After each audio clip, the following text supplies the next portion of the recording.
திரு SR. Pandian அவர்கள் இந்த அவருடைய அழைப்பிதழில் மதிப்பிற்குரிய இம்மானுவேல் சேகரன் அவருடைய படத்தை பொறித்துள்ளார்கள். அவர் இளம் வயதிலே நாட்டுக்காக உழைத்தவர். இந்திய தேசத்தை காத்திட ஆர்மியில் தன்னை இணைத்து கொண்டு பணியாற்றியவர். இளம் வயதிலேயே தன்னுடைய இன்னுயிரை நீத்தவர் என்பது நாம் எல்லாம் அறிவோம். வரலாறு சமுதாய மக்களுக்காக ஏன் என்று கேட்பதற்காக தன்னுடைய உரிமையை நிலைநாட்டிட போராடியதற்காக அவர் இன்னுயிரை நீத்தார் என்பதை நாம் படிக்கிறோம்.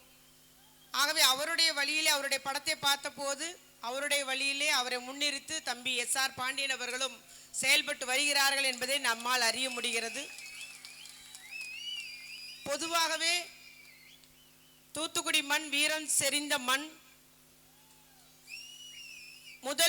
முதல் விடுதலை போராட்டம், அந்த சுதந்திர போராட்டம் முதல் போராட்டம் என்று சொல்வதற்கு முன்பே சுதந்திர எழுச்சி, அந்த போராட்டம் தூத்துக்குடி அதாவது ஒருங்கிணைந்த திருநெல்வேலி மாவட்டம்னு சொல்லுவாங்க, தொடங்கியது என்று சொல்வார்கள். வீரபாண்டிய கட்டபொம்மன் அவருடைய படைத்தலைவர்களில் ஒருவராகிய திரு வீரன் சுந்தரலிங்கனார் அவர்கள், திரு வெள்ளையத்தேவன் அவர்கள், அதுபோல ஆங்கில ஏகாதிபத்தியத்தை எதிர்த்து கப்பல் விட்ட பாபு சிதம்பரனார், ஆஸ்துரையை சுட்டி வீழ்த்திய வாஞ்சிநாதன், தன்னுடைய பாடல் வரிகளால் சுதந்திர வேட்கையை உண்டாக்கிய மகாகவி பாரதியார், சீராபுரணம் எழுதிய உம்மரு புலவர், இவ்வாறு நாம் அடுக்கிக் கொண்டே போகலாம். ஃபாதர் பெஸ்கியா இருந்தாலும் சரி, தமிழ் அகராதி தந்த வீரமா முனிவராக இருந்தாலும் சரி, கால்டுவெல்லாக இருந்தாலும் சரி, இப்படி அந்த காலத்தில் நம்முடைய பகுதிக்காக தன்னுடைய சுதந்திர போராட்டத்திற்காக, மக்கள் உரிமைக்காக, மக்கள் சேவை செய்தவர்கள் அதிகம் வாழ்ந்த பூமி.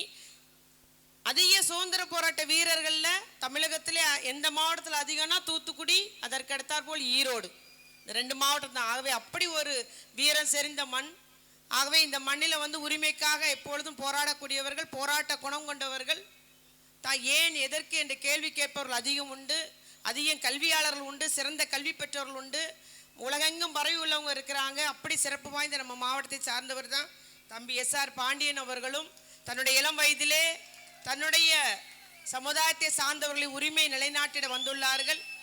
அதுபோல ஷரீப் அவர்கள் பேசினார்கள், ஒற்றுமையை கொண்டு வாருங்கள் என்று எங்களுடைய பொருத்தமாக நம்முடைய துணை செயலாளரிடம் கூறியுள்ளார்கள். நிச்சயமாக அது தேவை. நம்மிடையே ஜாதி வேறுபாடு வேண்டாம், மத வேறுபாடு வேண்டாம், நாம் எல்லாம் தமிழர்களாக ஒன்றுபடுவோம் என்பதை தான் முத்தமிழறிஞர் கலைஞர் அவர்கள் நமக்கு கற்றுக் கொடுத்துள்ளார்கள், திராவிட முன்னேற்ற கழகத்துக்கு கற்றுக் கொடுத்துள்ளார்கள். ஆகவே இப்பொழுது ஒரு கூட்டம் வந்திருக்கு, எப்படி பிரிவினை உண்டாக்கலாம், இவன் தமிழன் ஒன்றுபட்டு கிடைக்கிறான், இவனை எப்படி பிரிவினை உண்டாக்கலாம் என்று ஒரு கூட்டம் வருகிறது. நம்மிடையே பிரிவினை உண்டாக்கிறது. மதத்தின் பேராலும் ஜாதியின் பேராலும் நாம் பேசுவதை திரித்து கூட ஏதோ வார்த்தை தவறிவிட்டாலும் அதையும் திரிக்கிறார்கள். இல்லைன்னா இல்லாத பொல்லாதுன்னு சொல்லி ஒட்டி வெட்டியெல்லாம் திரித்து கூட பிரிவினை உண்டாக்கணுன்ற மாதிரி ஒரு கூட்டம் இருக்குது. ஆகவே எல்லாருமே இப்போ நம்ம மிக கவனமாக இருக்க வேண்டிய, அவங்க குட்டையை கிளப்பி மீன் பிடிக்கலாம்னு நினைக்கிறாங்க.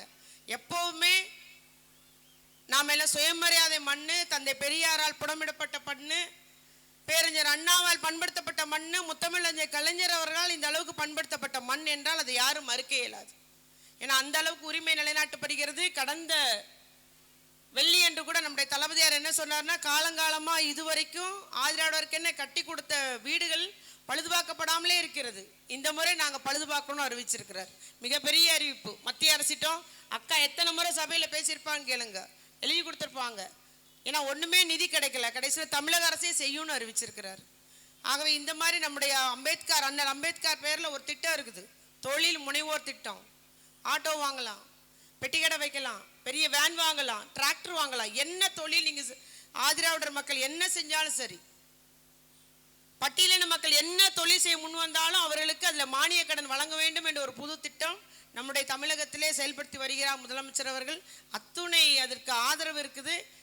பணம் நிதி ஒதுக்கீடு வர வர பெற்றுக்கொண்டே இருக்கிறார்கள். அதனால் அது நம்முடைய அடுத்த கட்டமாக அடுத்த தடவை நம்முடைய முதலமைச்சர் அவர்கள் அதை ஆய்வு அறிவிப்பார். எத்தனை பேர் பயனடைஞ்சிருக்காங்க, எத்தனை பேர் தொழில் தொடங்கி அதெல்லாம் பயனடைஞ்சிருக்காங்க என்று. அந்த அளவுக்கு நம்மளுடைய பட்டியலின மக்களுக்காக அந்த திட்டம் செயல்படுத்தப்பட்டு வருகிறது. அதே போல தந்தை பெரியார் அவர்கள் காலத்தில் இன்னது இன்னாருக்கெல்லாம் இன்னது, இன்னாருக்கு மட்டுமே இன்னது அப்படின்றது இருந்ததை எல்லாருக்கும் எல்லாம் கிடைக்கணும் அப்படின்றத வித்து போட்டவர் தந்தை பெரியார் அவர்கள். அந்த வித்தை போச்சு தான் இன்னைக்கும் எல்லாருக்கும் எல்லாம் கிடைக்கணும், எல்லாரும் படிக்கணும், எல்லாருக்கும் வேலை வாய்ப்பில் வேணும், எல்லாருக்கும் வாய்ப்பு தரணுன்றத முத்தமிழில் இருக்கிற கலைஞர் அவர்கள் அதை சட்டமாகவும் திட்டமாகவும் கொண்டு வந்தார். இன்னைக்கு எல்லாரும் எல்லாத்தையும் நம்ம பயனடைஞ்சிட்டு இருக்கோம். இன்னைக்கு ஆட்சி புரிகிற முதலமைச்சர் தளபதியார் அவர்களும் திராவிட மாடல் ஆட்சி நடத்தி வருகிறேன், எல்லாருக்கும் எல்லாம் கிடைக்கணும்னு சொல்றாரு.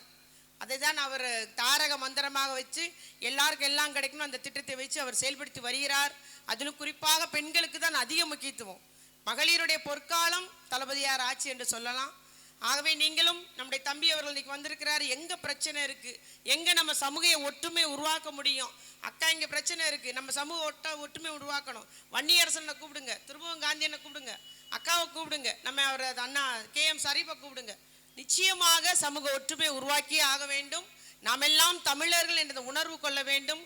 அதை மட்டும் என்பதை மட்டும் நான் இங்கு கூறிக்கொண்டு இந்த ஒரு மாநாடு தேவேந்திரகுல வேளாளர் அரசியல் எழுச்சி மாநாடு வெற்றியடைய வேண்டும், உறுதியாக வெற்றியடைகிறது. பார்த்த முறை 8 தூரம் வரைக்கும் நம்முடைய தலைகளாக தொண்டர்கள் இருக்கிறாங்க. அதனால நம்முடைய தம்பி அவருடைய முயற்சி வெற்றியடைய வாழ்த்துகிறேன். உங்களுடைய அந்த நடவடிக்கைகளுக்கு நாங்கள் எல்லாம் துணை நிற்போம் என்று கூறி அமர்கிறேன். ஒரே ஒரு தகவல், நாளைக்கு பட்ஜெட் செஷன், நான் கூட்டத்துக்கு போகணும். தூத்துக்குடியில் நீ ட்ரெயின் ஏற வேண்டாம்னு சொல்லிட்டாங்க எங்கள் MP கனிமொழி அக்கா. நீ பேசாமல் கோயில்பட்டில் போய் ஏறுன்ட்டாங்க. அதனால் கோயில்பட்டில் போய் தான் ஏற போகிறேன். நாங்கள் உங்களோட 10 நிமிஷம் இருந்துட்டு உங்களோட வந்து விடைபெறுகிறேன் என்பதை மட்டும் அன்போடு கேட்டுக்கொண்டு அமர்கிறேன். நன்றி, வணக்கம்.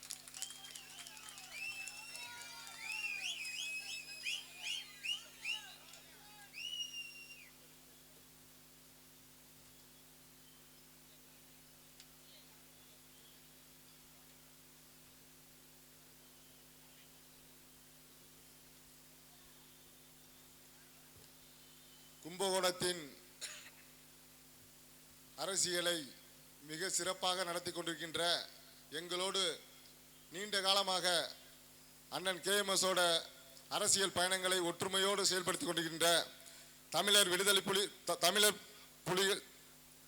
விடுதலை தமிழ் புலிகள் கட்சியினுடைய தோழர் அண்ணன் குழந்தையரசன் அவர்கள் மாநாட்டு சிறப்புரையாற்றுவார்.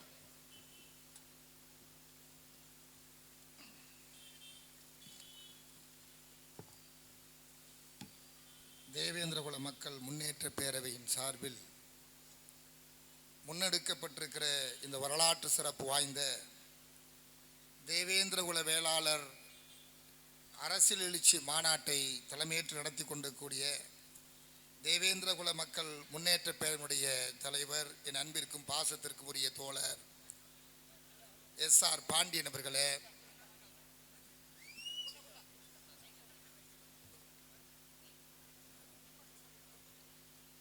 இந்த மாநாட்டில் பங்கேற்று உரையாற்றி விடைபெற்று கொண்டிருக்கக்கூடிய சமூக நலத்துறை அமைச்சர் அக்கா கீதா ஜீவன் அவர்களே, இந்த நிகழ்விலே பங்கேற்று சிறப்பித்துக் கொண்டிருக்கக்கூடிய